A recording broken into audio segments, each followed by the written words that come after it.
Hey guys, and welcome back to another lesson. When people talk about jazz, they talk about major chords, minor chords, dominant chords, half diminished chords, and usually there isn't a lot of ambiguity when it comes to major or minor chords, or even diminished chords. But what I'd like to convince you of in this lesson is that dominant chords are not one homogeneous block, and that you can subdivide them into categories. To make this point, I'm going to play a little piece, and then we're going to go back and analyze it and go over the theory. Have a listen.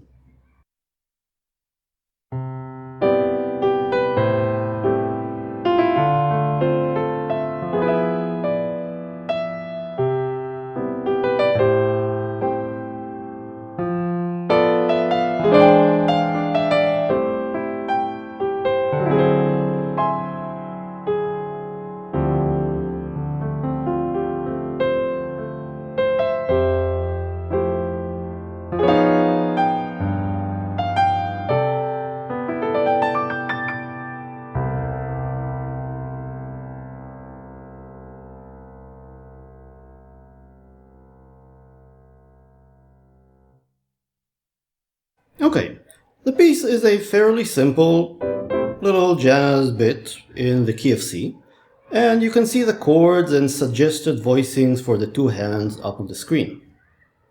Now, there are a couple of dominant chords that feature in this piece. You have this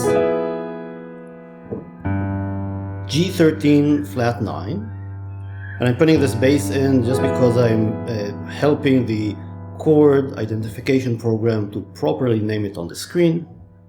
Then you have this E7 sharp 5 sharp 9 chord. Then you have this chord, which can be thought of as a D9 a flat 5 or a D9 sharp 11. And finally, you have this scary looking chord, which is a G dominant 7th chord with a flat 5, flat 9, flat 13. That's quite a mouthful. So how can we make sense of these chords? They seem to all be dominant chords, but they have actually a different sound. Look at this kind of dreamy sound for the D9 flat 5, as opposed to the almost, I wouldn't say dissonant sound, but this odd sounding G7 flat 5, flat 9, flat 13. Now the point I'd like to make is that these chords are actually constructed on different scales, and this is why they tend to have different characters. This is as opposed to major chord, let's say a C major 7, which is almost always constructed on the C major scale. Sometimes you'll use the C-Lydian scale. But really, 90% of the times you'll be playing over the regular C major scale. In contrast, when you look at dominant chords, you actually have a couple of different scales to choose from that are commonly encountered in jazz. And my main point for you is that really you should classify the dominant chords based on the scale you're choosing to use. Let's go chord by chord and analyze and understand the underlying scales and how they relate to what I'm playing. Let's first look at this G13 flat 9. I have this rootless voicing, right, because my bass is not G, it's F.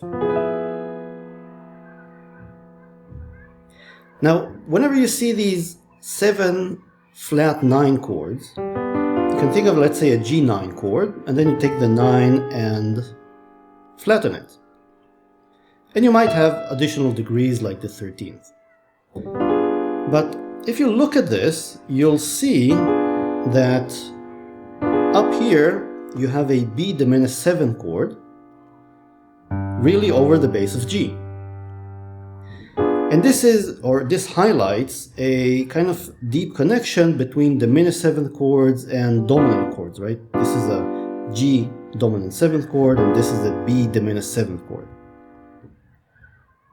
Now, if you ask yourselves, well, what sort of scales would I use over a B diminished 7th chord? Well, one would be some form of diminished scale, which would be an alternating 1/2, 1/2, 1/2, 1/2, or sometimes you'll do a half one, half one, half one, half one.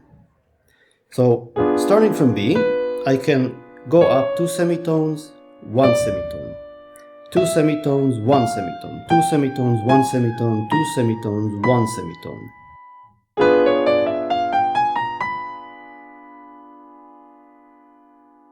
And if you'll notice, this also contains the root of this chord G. So you can think of this G7 flat 9 chord as built or using the notes of the one of the B diminished scales. If I start playing it from G,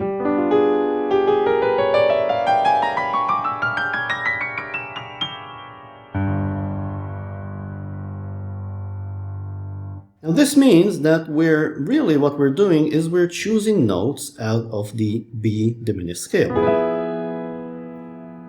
So for example, if I play this, I can solo.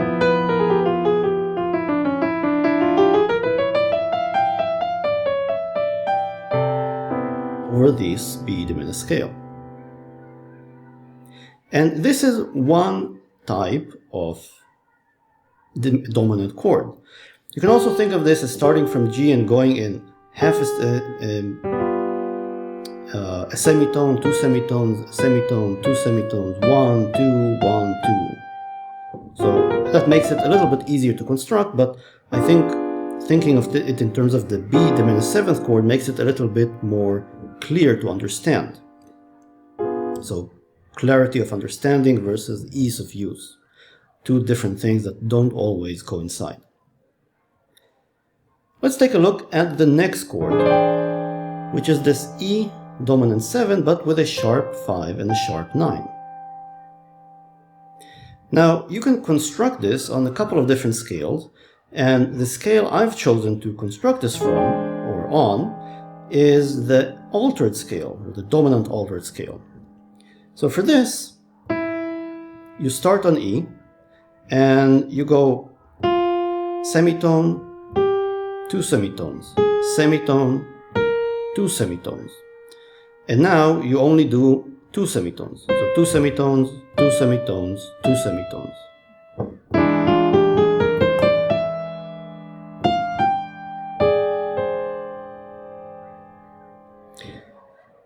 So for example,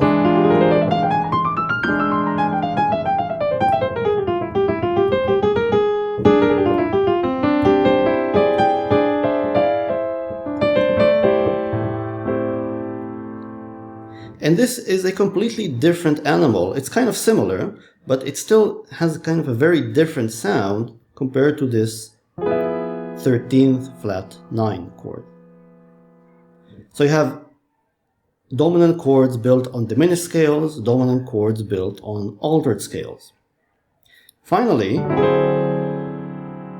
the D9 flat 5 chord is, well, you can view it as built on a couple of different scales, and the one I choose is the Dom-Lydian scale. So this is a Mixolydian Lydian scale. So basically, you play a Mixolydian scale starting at D, but you raise the 5. So like all Lydian scales, this has kind of a dreamlike quality to it. And it really wants to resolve to something. In this case, a D minor 11. So,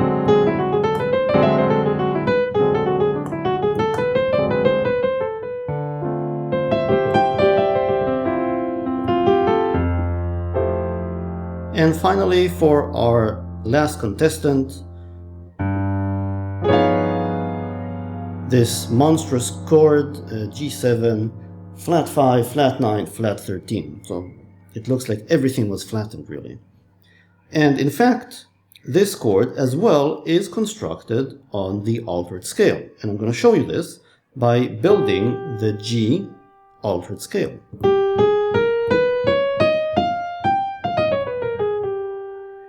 So look at what I'm playing in the left hand. The F is in the altered scale, the B is in the altered scale, and this E flat is in the altered scale. And in the right hand, I'm playing a D flat major chord. So this is kind of a polychord, as you would have it. So again, if you think about the notes in this D flat major chord, they're all in the G altered scale. So G, A flat, it's here, D flat, it's here, and F, here. So this chord, in a sense, is the same family as this E7, sharp 5, sharp 9. They look to be kind of different, but they're actually the same thing. Now, once you start thinking in terms of scales, you can also realize that you can borrow notes from the scale when you move around. For example, when I play this G7 flat 5, flat 9, flat 13 chord, I can maybe move this D flat or plane it up the altered scale. So every note is going to move to the next note in line. So my D flat has become an E flat major chord.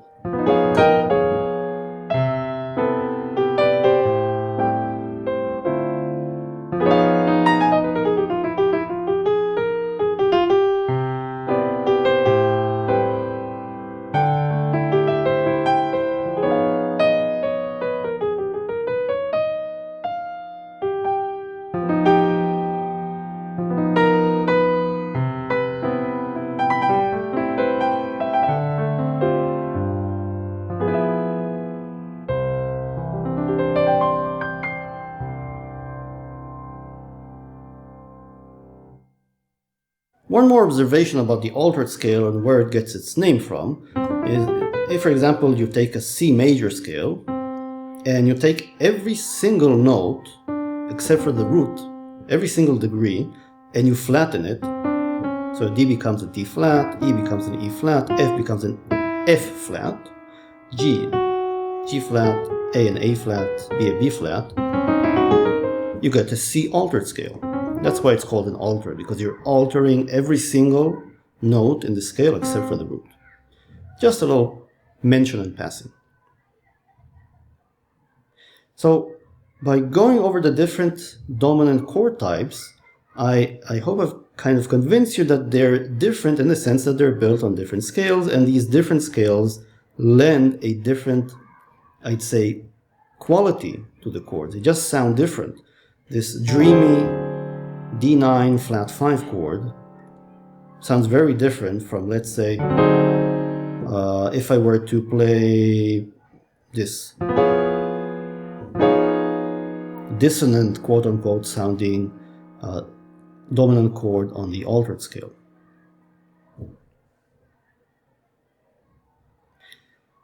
So whenever you're analyzing a piece or trying to think through a jazz piece, major and minor chords remain fairly simple to decipher, but whenever you encounter a dominant chord, you should stop and ask yourself, which dominant chord am I playing? Is it an altered scale dominant chord? Is it built on a diminished scale of some sort? Or maybe a Dom-Lydian? Maybe you're just using the regular Mixolydian. Right? If I have this G dominant 7, I might be playing a regular Mixolydian scale, and this happens a lot in blues.